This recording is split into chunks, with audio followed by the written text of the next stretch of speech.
بسم اللہ الرحمن الرحیم۔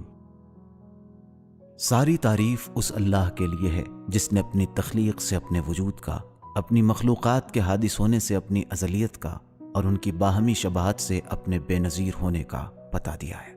نہ حواس اسے چھو سکتے ہیں اور نہ پردے اسے چھپا سکتے ہیں، چونکہ بنانے والا بننے والے سے، حد بندی کرنے والا محدود سے اور پرورش کرنے والا پرورش پانے والے سے بہرحال الگ ہوتا ہے۔ وہ ایک ہے مگر عدد کے اعتبار سے نہیں، وہ خالق ہے مگر حرکت اور تھکن کے ذریعے نہیں، وہ سمیع ہے لیکن کانوں کے ذریعے نہیں، اور وہ بصیر ہے لیکن آنکھیں کھولنے کے ذریعے نہیں۔ وہ حاضر ہے مگر چھوا نہیں جا سکتا، اور وہ دور ہے لیکن مسافتوں کے اعتبار سے نہیں۔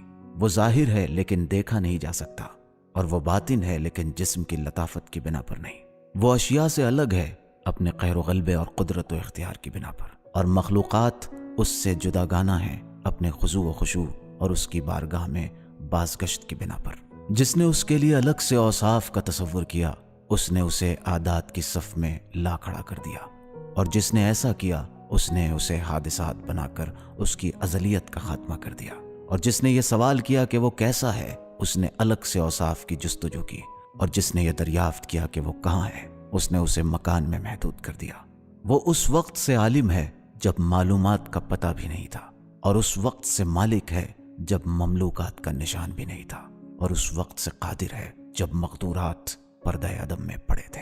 دیکھو، طلوع کرنے والا طالع ہو چکا ہے اور چمکنے والا روشن ہو چکا ہے، ظاہر ہونے والے کا ظہور سامنے آ چکا ہے، کجی سیدھی ہو چکی ہے، اور اللہ ایک قوم کے بدلے دوسری قوم اور ایک دور کے بدلے دوسرا دور لے آیا ہے۔ ہم نے حالات کی تبدیلی کا اسی طرح انتظار کیا ہے جس طرح قحط زدہ بارش کا انتظار کرتا ہے۔ ائمہ در حقیقت اللہ کی طرف سے مخلوقات کے نگراں اور اس کے بندوں کو اس کی معرفت کا سبق دینے والے ہیں، جب تک وہ انہیں نہ پہچان لے اور وہ حضرات اسے اپنا نہ کہہ دیں۔ اور کوئی شخص جہنم میں جا نہیں سکتا ہے مگر یہ کہ وہ ان حضرات کا انکار کر دے اور وہ بھی اسے پہچاننے سے انکار کر دے۔ پروردگار نے تم لوگوں کو اسلام سے نوازا ہے اور تمہیں اس کے لیے منتخب کیا ہے، اس لیے کہ اسلام سلامتی کا نشان اور کرامت کا سرمایہ ہے۔ اللہ نے اس کے راستے کا انتخاب کیا ہے، اس کے دلائل کو واضح کیا ہے۔ ظاہری علم اور باطنی حکومتوں کے ذریعے اس کے غرائب فنا ہونے والے اور اس کے عجائب ختم ہونے والے نہیں ہیں۔ اس میں نعمتوں کی بہار اور ظلمتوں کے چراغ ہیں، نیکیوں کے دروازے اس کی کنجیوں سے کھلتے ہیں اور تاریکیوں کا ازالہ اسی کے چراغوں سے ہوتا ہے۔ اس نے اپنے حدود کو محفوظ کر لیا ہے اور اپنی چراگاہ کو عام کر دیا ہے۔ اس میں طالب شفا کے لیے شفا اور امیدوار کفایت کے لیے بے نیازی کا سامان موجود ہے۔ بسم اللہ الرحمن الرحیم۔ میں تم لوگوں کو دنیا سے ہوشیار کر رہا ہوں کہ یہ شیریں اور شاداب ہے، لیکن خواہشات میں گھری ہوئی ہے، اپنی جلد مل جانے والی نعمتوں کی بنا پر محبوب بن جاتی ہے اور تھوڑی سی زینت سے خوبصورت بن جاتی ہے۔ یہ امیدوں سے آراستہ ہے اور دھوکے سے مزین ہے، نہ اس کی خوشی دائمی ہے اور نہ اس کی مصیبت سے کوئی محفوظ رہنے والا ہے۔ یہ دھوکے باز، نقصان رساں، بدل جانے والی، فنا ہو جانے والی، زوال پذیر اور ہلاک ہو جانے والی ہے۔ یہ لوگوں کو کھا بھی جاتی ہے اور مٹا بھی دیتی ہے۔ جب اپنی طرف رغبت رکھنے والوں اور اپنے سے خوش ہو جانے والوں کی خواہشات کی انتہا کو پہنچ جاتی ہے تو بالکل پروردگار کے اس ارشاد کے مطابق ہو جاتی ہے، جیسے آسمان سے پانی نازل ہو کر زمین کے نباتات میں شامل ہو جائے اور پھر اس کے بعد وہ سبزہ سوکھ کر ایسا تنکا ہو جائے جسے ہوائیں اڑا لے جائیں۔ اور اللہ ہر شے پر قدرت رکھنے والا ہے۔ اس دنیا میں کوئی شخص خوش نہیں ہوتا ہے مگر یہ کہ اسے بعد میں آنسو بہانا پڑے، اور کوئی اس کی خوشی کو آتے نہیں دیکھتا ہے مگر یہ کہ وہ مصیبت میں ڈال کر پیٹھ دکھلا دیتی ہے، اور کہیں راحت و آرام کی ہلکی بارش نہیں ہوتی ہے مگر یہ کہ بلائیں بھی برسنے لگتی ہیں۔ اس کی شان ہی یہ ہے کہ اگر صبح کو کسی طرف سے بدلہ لینے کے لیے آتی ہے تو شام ہوتے ہوتے انجان بن جاتی ہے، اور اگر ایک طرف سے شیریں اور خوشگوار نظر آتی ہے تو دوسرے رخ سے تلخ اور بلاخیز ہوتی ہے۔ کوئی انسان اس کی تازگی سے اپنی خواہش پوری نہیں کرتا ہے مگر یہ کہ اس کے پے در پے مصائب کی بنا پر رنج و تاب کا شکار ہو جاتا ہے۔ اور کوئی شخص شام کو امن و اما کے پروں پر نہیں رہتا ہے مگر یہ کہ صبح ہوتے ہوتے خوف کے بالوں پر پہ لاد دیا جاتا ہے۔ یہ دنیا دھوکے باز ہے اور اس کے اندر جو کچھ ہے سب دھوکا ہے۔ یہ فانی ہے اور اس میں جو کچھ ہے سب فنا ہونے والا ہے۔ شکر ہے خدا کا اس پر بھی جو دیا ہے اور اس پر بھی جو لے لیا ہے، اس کے انعام پر بھی اور اس کے امتحان پر بھی۔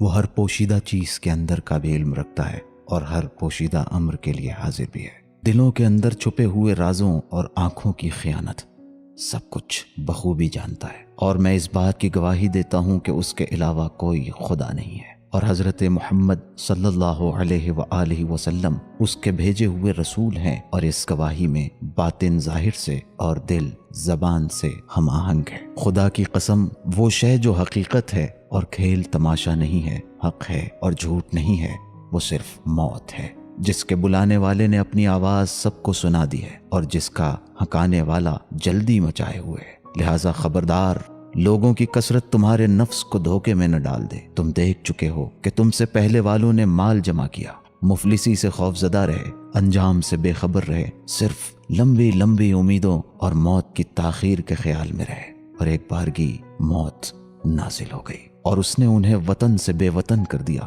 محفوظ مقامات سے گرفتار کر لیا اور تابوت پر اٹھوا دیا، جہاں لوگ کاندھوں پر اٹھائے ہوئے انگلیوں کا سہارا دیے ہوئے ایک دوسرے کے حوالے کر رہے تھے۔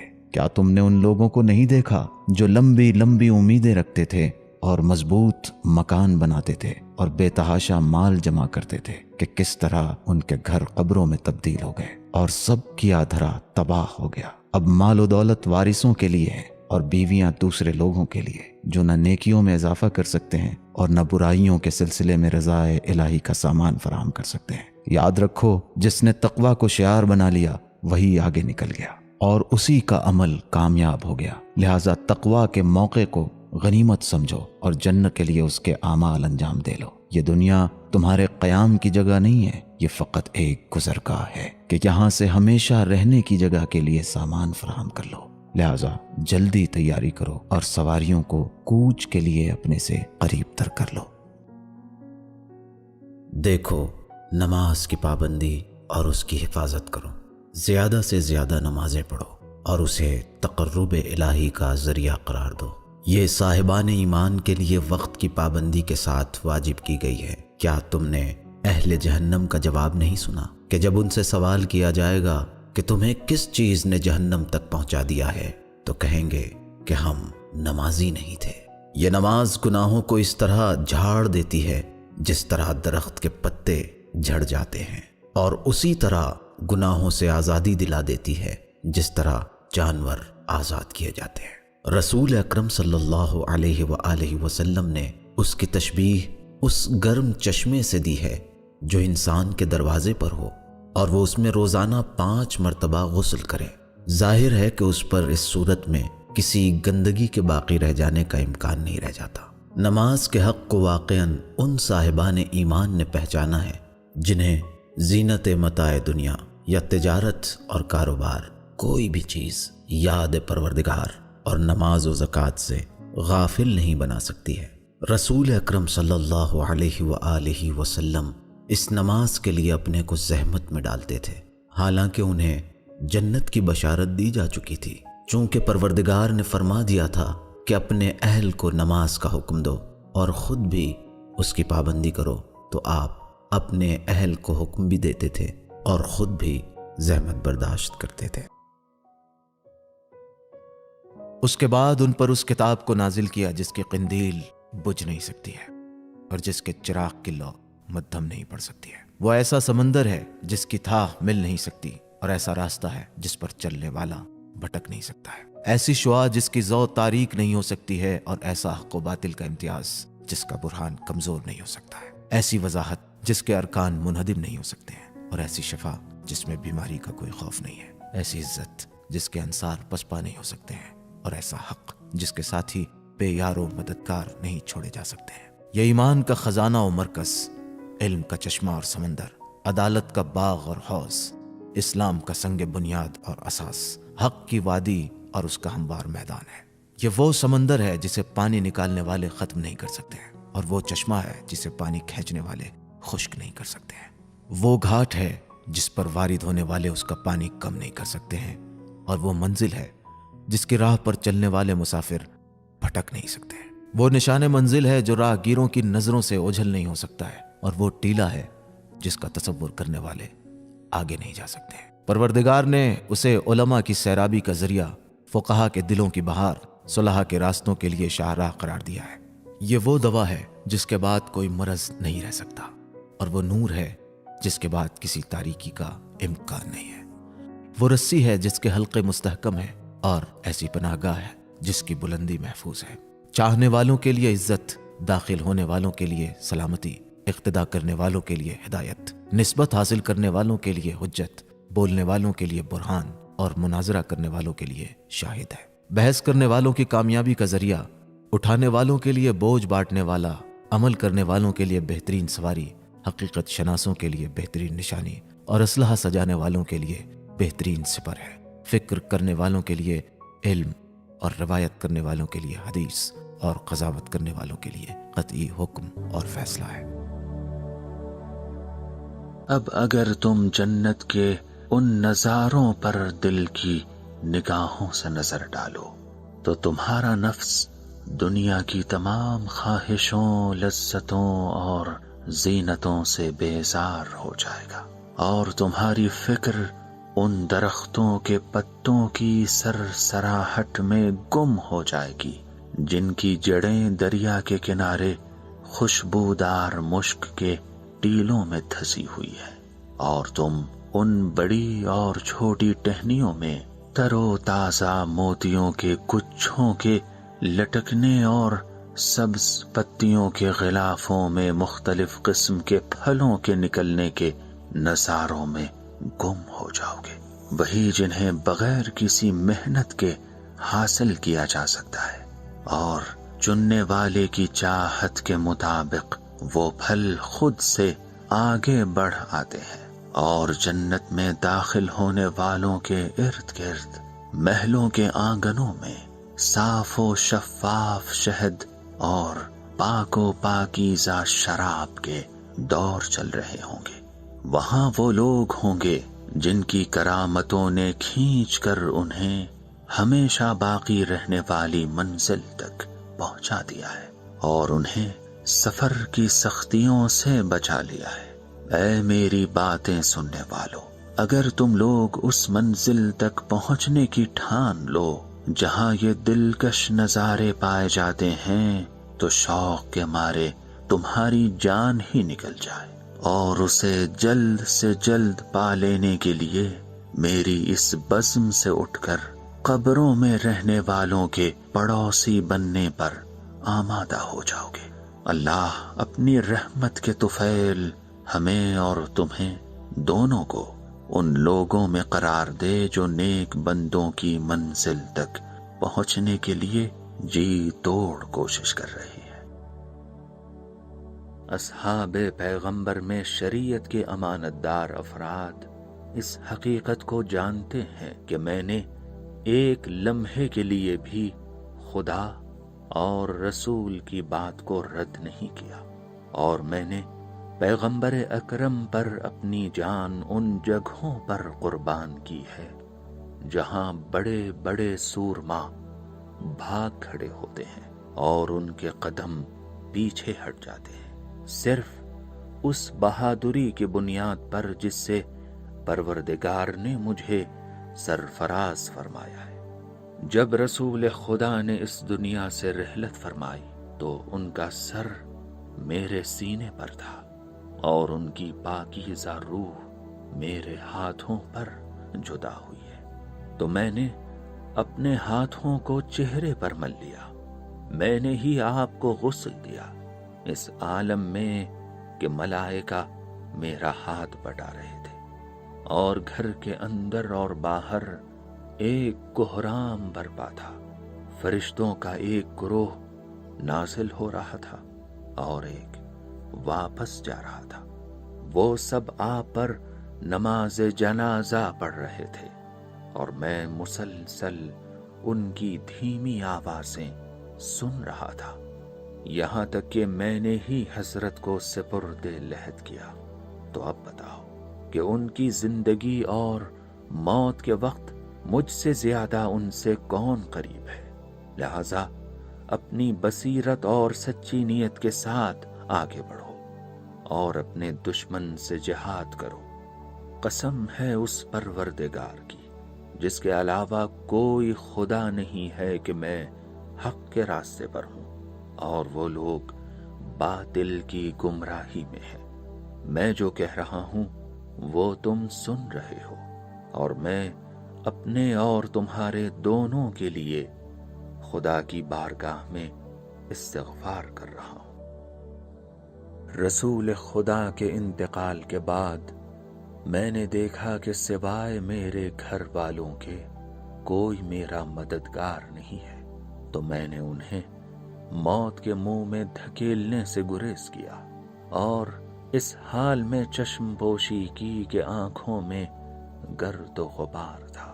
میں نے غم و غصے کے گھونٹ پیے اور اس حال میں صبر کیا کہ میرا دم گھٹ رہا تھا اور حالات حنظل سے زیادہ تلخ تھے۔ دیکھو، اپنے نفس کو خود پسندی سے بھی محفوظ رکھنا اور اپنی پسند پر بھروسہ بھی نہ کرنا، اور زیادہ تعریف کا شوق بھی نہ پیدا ہو جائے کہ یہ سب باتیں شیطان کی فرصت کے بہترین وسائل ہیں، جن کے ذریعے وہ نیک کرداروں کے عمل کو ضائع اور برباد کر دیا کرتا ہے۔ اور خبردار، رعایا پر احسان نہ جتانا، اور جو سلوک کیا ہے اسے زیادہ سمجھنے کی کوشش بھی نہ کرنا، یا ان سے کوئی وعدہ کر کے اس کے بعد وعدہ خلافی نہ کرنا، کہ یہ طرز عمل احسان کو برباد کر دیتا ہے، اور زیادتی عمل کا غرور حق کی نورانیت کو فنا کر دیتا ہے، اور وعدہ خلافی اللہ اور بندگان خدا دونوں کے نزدیک ناراضگی کا باعث ہوتا ہے، جیسا کہ اس نے ارشاد فرمایا ہے کہ اللہ کے نزدیک یہ بڑی ناراضگی کی بات ہے کہ تم کوئی بات کہو اور پھر اس کے مطابق عمل نہ کرو۔ خبردار، وقت سے پہلے کاموں میں جلدی نہ کرنا، اور وقت آ جانے کے بعد سستی کا مظاہرہ نہ کرنا، اور بات سمجھ میں نہ آئے تو جھگڑا نہ کرنا، اور واضح ہو جائے تو کمزوری کا اظہار نہ کرنا۔ ہر بات کو اس کی جگہ رکھو اور ہر امر کو اس کے محل پر قرار دو۔ دیکھو، جس چیز میں تمام لوگ برابر کے شریک ہیں اس پر قبضہ نہ جما لینا، اور جو حق نگاہوں کے سامنے واضح ہو جائے اس سے غفلت نہ برتنا، کہ دوسروں کے لیے یہی تمہاری ذمہ داری ہے، اور عنقریب تمام امور سے پردے اٹھ جائیں گے اور تم سے مظلوم کا بدلہ لے لیا جائے گا۔ اپنے غضب کی تیزی، اپنی سرکشی کے جوش، اپنے ہاتھ کی جنبش اور اپنی زبان کی کاٹ پر قابو رکھنا، اور ان تمام چیزوں سے خود کو اس طرح محفوظ رکھنا کہ جلد بازی سے کام نہ لینا اور سزا دینے میں جلدی نہ کرنا، یہاں تک کہ غصہ ٹھہر جائے اور اپنے اوپر قابو حاصل ہو جائے۔ اور اس امر پر اختیار اس وقت تک حاصل نہیں ہو سکتا ہے جب تک پروردگار کی بارگاہ میں واپسی کا خیال زیادہ سے زیادہ نہ ہو جائے۔ خبردار، اس وقت تک جنگ شروع نہ کرنا جب تک وہ لوگ پہل نہ کرتے، کیونکہ بحمد اللہ تمہارے پاس اپنی حقانیت پر دلیل ہے، اور انہیں اس وقت تک موقع دینا جب تک وہ پہل نہ کر دیں۔ یہ تمہاری حقانیت پر ایک اور دلیل ہوگی۔ اس کے بعد جب حکم خدا سے دشمن کو شکست ہو جائے تو کسی بھاگنے والے کو قتل نہ کرنا، جس میں مقابلے کی طاقت نہ ہو اسے ہلاک نہ کرنا، اور کسی زخمی پر قاتلانہ حملہ نہ کرنا، اور عورتوں کو اذیتیں مت پہنچانا، چاہے وہ تمہیں گالیاں ہی کیوں نہ دیں، اور تمہارے حاکموں کو برا بھلا ہی کیوں نہ کہیں۔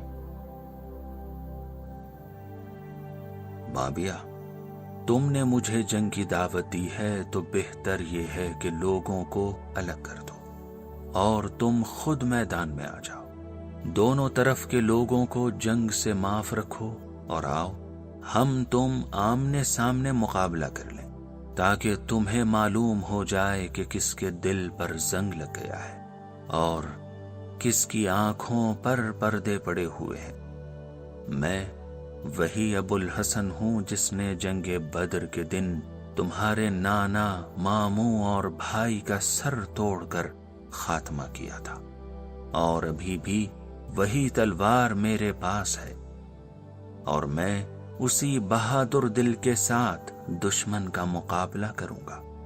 میں نے نہ دین تبدیل کیا ہے اور نہ نیا نبی اختیار کیا ہے، میں اسی راستے پر چل رہا ہوں جسے تم نے اپنے اختیار سے چھوڑ رکھا تھا اور پھر مجبوراً اس میں داخل ہو گئے تھے۔ یہ دنیا پیٹھ پھیر چکی ہے اور اس نے اپنے وداع کا اعلان کر دیا ہے اور آخرت سامنے آ رہی ہے اور اس کے آثار نمایاں ہو گئے ہیں۔ یاد رکھو کہ آج میدان عمل ہے اور کل مقابلہ ہوگا، جہاں جیتنے والے کا انعام جنت ہوگا اور بدعمل کا انجام جہنم ہوگا۔ کیا اب بھی کوئی ایسا نہیں ہے جو موت سے پہلے خطاؤں سے توبہ کر لے اور سختی کے دن سے پہلے اپنے نفس کے لیے عمل کر لے؟ یاد رکھو کہ تم آج امیدوں کے دنوں میں ہو جس کے پیچھے موت لگی ہوئی ہے۔ تو جس شخص نے امید کے دنوں میں موت آنے سے پہلے عمل کر لیا تو اسے اس کا عمل یقیناً فائدہ پہنچائے گا اور موت کوئی نقصان نہیں پہنچائے گی۔ لیکن جس نے موت سے پہلے امید کے دنوں میں عمل نہیں کیا، اس نے عمل کی منزل میں گھاٹا اٹھایا اور اس کی موت بھی نقصان دہ ہوگی۔ آگاہ ہو جاؤ، تم لوگ راحت کے حالات میں اسی طرح عمل کرو جس طرح خوف کے عالم میں کرتے ہو، کہ میں نے جنت جیسا کوئی مطلوب نہیں دیکھا ہے جس کے طلبگار سب سو رہے ہیں، اور جہنم جیسا کوئی خطرہ نہیں دیکھا جس سے بھاگنے والے سب خواب غفلت میں پڑے ہوئے ہیں۔ یاد رکھو کہ جسے حق فائدہ پہنچا سکے گا اسے باطل ضرور نقصان پہنچائے گا، اور جسے ہدایت سیدھے راستے پر نہ لا سکے گی اسے گمراہی بہرحال کھینچ کر ہلاکت تک پہنچا دے گی۔ آگاہ ہو جاؤ کہ تمہیں کوچ کا حکم مل چکا ہے اور تمہیں زیادہ سفر بھی بتایا جا چکا ہے، اور تمہارے لیے سب سے بڑا خوفناک خطرہ دو چیزوں کا ہے: خواہشات کی پیروی کرنا اور آرزوؤں کا لمبا ہونا۔ لہٰذا جب تک دنیا میں ہو اس دنیا سے وہ زیادہ راہ حاصل کر لو جس کے ذریعے کل اپنے نفس کا تحفظ کر سکو۔ سید رضی کہتے ہیں، اگر کوئی ایسا کلام ہو سکتا ہے جو انسان کی گردن پکڑ کر اسے زہد کی منزل تک پہنچا دے اور اسے عمل آخرت پر مجبور کر دے تو وہ یہی کلام ہے۔ یہ کلام دنیا سے امیدوں کو ختم کرنے اور واعظ و نصیحت قبول کرنے کے جذبات کو مشتعل کرنے کے لیے کافی ہوتا ہے۔ خصوصیت کے ساتھ حضرت کا یہ ارشاد کہ آج میدان عمل ہے اور کل مقابلہ، اس کے بعد منزل مقصود جنت ہے اور انجام جہنم، اس میں الفاظ کی عظمت، معانی کی قدر و منزلت، مثال کی صداقت اور تشبیہ کی واقعیت کے ساتھ وہ عجیب و غریب راز نجات اور لطافت مفہوم ہے جس کا اندازہ نہیں کیا جا سکتا۔ ہمارے وہ بھائی جن کا خون صفین کے میدان میں بہا دیا گیا، ان کا کوئی نقصان نہیں ہوا۔ وہ آج زندہ نہیں کہ دنیا کی مصیبتوں کو دیکھیں اور گندے پانی پر گزارا کریں۔ وہ خدا کی بارگاہ میں حاضر ہو گئے اور انہیں ان کا مکمل اجر مل گیا۔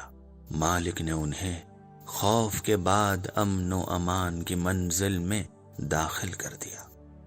کہاں ہیں میرے وہ بھائی جو سیدھے راستے پر چلے اور حق کی راہ پر گامزن رہے؟ عمار کہاں ہیں؟ کہاں ہیں ابن تیہان؟ ذو شہادتین حذیفہ کہاں ہیں؟ کہاں ہیں ان کے جیسے ایمانی بھائی جنہوں نے موت کا عہد و پیمان باندھ لیا تھا اور جن کے سر فاجروں کے پاس بھیج دیے گئے؟ یہ کہہ کر آپ نے داڑھی پر اپنا ہاتھ رکھا اور کافی دیر تک گریہ فرماتے رہے، اور اس کے بعد فرمایا، آہ میرے ان بھائیوں پر جنہوں نے قرآن کی تلاوت کی تو اسے مستحکم کر دیا، اور فرائض کے بارے میں غور و فکر کیا تو انہیں قائم کیا، سنتوں کو زندہ کیا اور بدعتوں کو مردہ بنایا۔ انہیں جہاد کے لیے بلایا گیا تو لبیک کہی، اور اپنے رہبر پر اعتماد کیا تو ان کا اتباع بھی کیا۔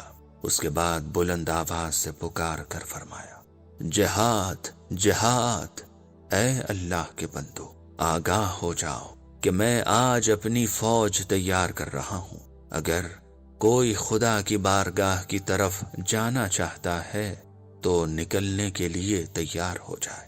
اس موقع پر امام کے صحابی نوف کہتے ہیں، اس کے بعد حضرت نے 10,000 کا لشکر امام حسین کے ساتھ، 10,000 کا لشکر قیس ابن سعد کے ساتھ، 10,000 کا لشکر ابو ایوب انصاری کے ساتھ، اور اسی طرح مختلف تعداد میں مختلف لوگوں کے ساتھ تیار کیا، اور آپ کا مقصد دوبارہ صفین کی طرف کوچ کرنے کا تھا۔ لیکن اگلا جمعہ آنے سے پہلے ہی ابن ملجم نے آپ کو زخمی کر دیا، اور اس طرح سارا لشکر پلٹ گیا اور ہم سب ان چوپایوں کے مانند ہو گئے جن کا رکھوالا گم ہو جائے، اور بھیڑیے ان پر چاروں طرف سے حملے کے لیے تیار ہوں۔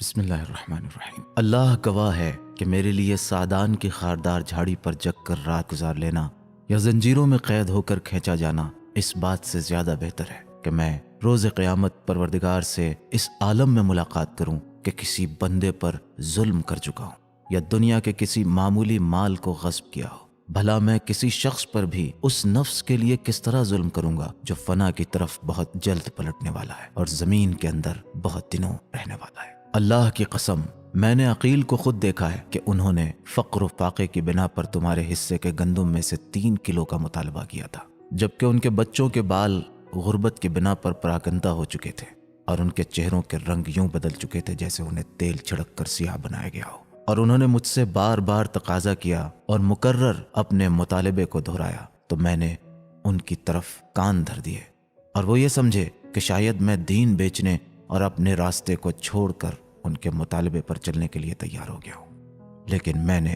ان کے لیے لوہا گرم کرایا اور پھر ان کے جسم کے قریب لے گیا تاکہ اس سے عبرت حاصل کریں۔ انہوں نے لوہا دیکھ کر یوں فریاد شروع کر دی جیسے کوئی بیمار اپنے درد و الم سے فریاد کرتا ہو، اور قریب تھا کہ ان کا جسم اس کے داغ دینے سے جل جائے۔